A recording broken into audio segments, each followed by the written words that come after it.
বিশেষভাবে ধন্যবাদ জানাই আজকের বিচারক মণ্ডলীদেরকে এবং স্যার উকিল স্যার দেবজ্যোতি, মিস অপরাজিতা, মিস মৌসুমী, এনাদের সহযোগিতা ছাড়া এটা সম্ভব ছিল না। এবং সর্বোপরি আমাদের ফাদাররা আমাদেরকে সবসময় সহযোগিতা করেন এবং তারা সত্যিকারের পিতার মতো আমাদের উপরে থেকে আশীর্বাদ বর্ষণ করেন। তার ফলস্বরূপ আমরা এই ধরনের প্রোগ্রামগুলোকে খুব সুন্দরভাবে সম্পন্ন করতে পারি।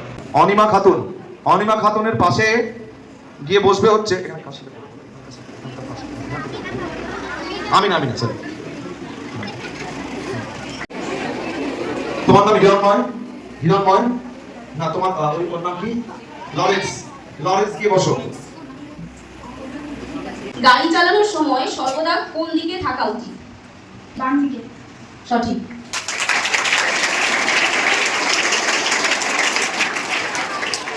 আবার 7B-র কাছে প্রশ্ন,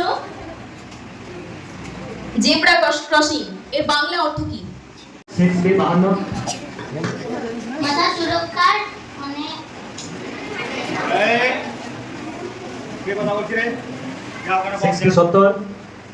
মাথা সুরক্ষার বস্তু। কিসের সুরক্ষা বললে? না,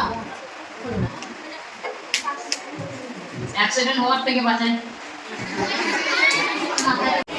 লাল। সঠিক। লাল কে বললে সঠিক।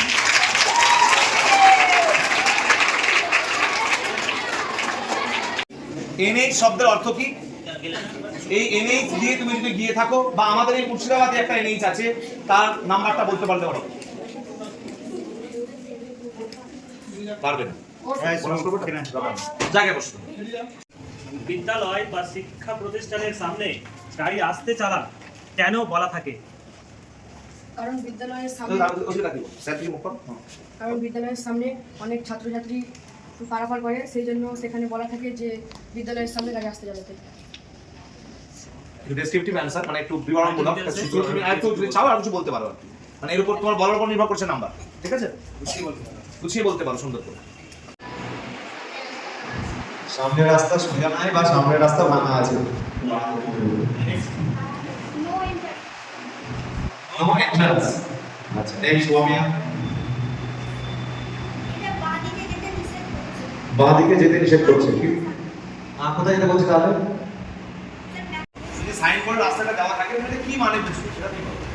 লেফট সাইডে মেডিকেল হসপিটাল আছে। তো একজন গাড়ি নিয়ে যাচ্ছে, তাকে কি মেসেজ ইন্ডিকেট করছে? সে কি বুঝবে? সে নিশ্চয়ই হসপিটাল যাওয়ার জন্য রাস্তায় বেরোয়। উনি একজন চালক, উনি কি বুঝবে এটা? ঠিক আছে, রাখছি। সেকেন্ড হচ্ছে 60 রোল নাম্বার 70। ঠিক আছে, ওয়ামিয়া দাঁড়িয়ে যাও, বসো দাঁড়িয়ে যাও।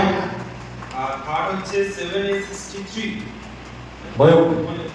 ময়ূক বা ডনবস্কো স্কুলে সরকারি নির্দেশিকায় 2025 সালের পথ নিরাপত্তার উপরে যে কুইজ কম্পিটিশনের কথা বলা হয়েছিল, সেটা আজকে আপার প্রাইমারি লেভেলে অনুষ্ঠিত হলো। এবং সেই আপার প্রাইমারি লেভেলে যে 3জন স্টুডেন্টকে আমাদের বাঁচার দরকার ছিল, সেটা আমরা একদম গ্রাউন্ড লেভেল থেকে ধীরে ধীরে বিভিন্ন এলিমিনেশনের মাধ্যমে আজকে সেই 3জনকে আমরা পেয়েছি। আমাদের এখানে ক্লাস 8, ক্লাস 7 এবং ক্লাস 6-এরও ছেলে মেয়ে আছে। অর্থাৎ আমরা এরকম নয় যে শুধুমাত্র ক্লাস 8-এর খালি বড় ছেলেমেয়েরাই পারে।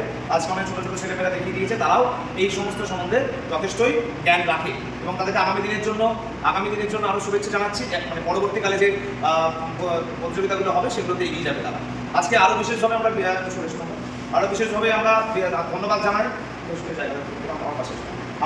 ধন্যবাদ জানাই আজকের বিচারক মণ্ডলীদেরকে এবং স্যার উকিল স্যার দেবজ্যোতি, মিস অপরাজিতা, মিস মৌসুমী, এনাদের সহযোগিতা ছাড়া এটা সম্ভব ছিল না। এবং সর্বোপরি আমাদের ফাদাররা আমাদেরকে সবসময় সহযোগিতা করেন এবং তারা সত্যিকারের পিতার মতো আমাদের উপরে থেকে আশীর্বাদ বর্ষণ করেন। তার ফলস্বরূপ আমরা এই ধরনের প্রোগ্রামগুলোকে খুব সুন্দরভাবে সম্পন্ন করতে পারি। ওয়ান সেকেন্ড, আমরা আজকের মতো প্রোগ্রাম এখানে শেষ করলেও সমস্ত প্রোগ্রাম শেষ হচ্ছে না, কারণ আগামীকাল 31শে জুলাই আমরা সেকেন্ডারি লেভেল যেটা এবং 9 এবং 10 নিয়ে যেটা, সেটা আগামীকাল অনুষ্ঠিত হবে। তাই আজকের জন্য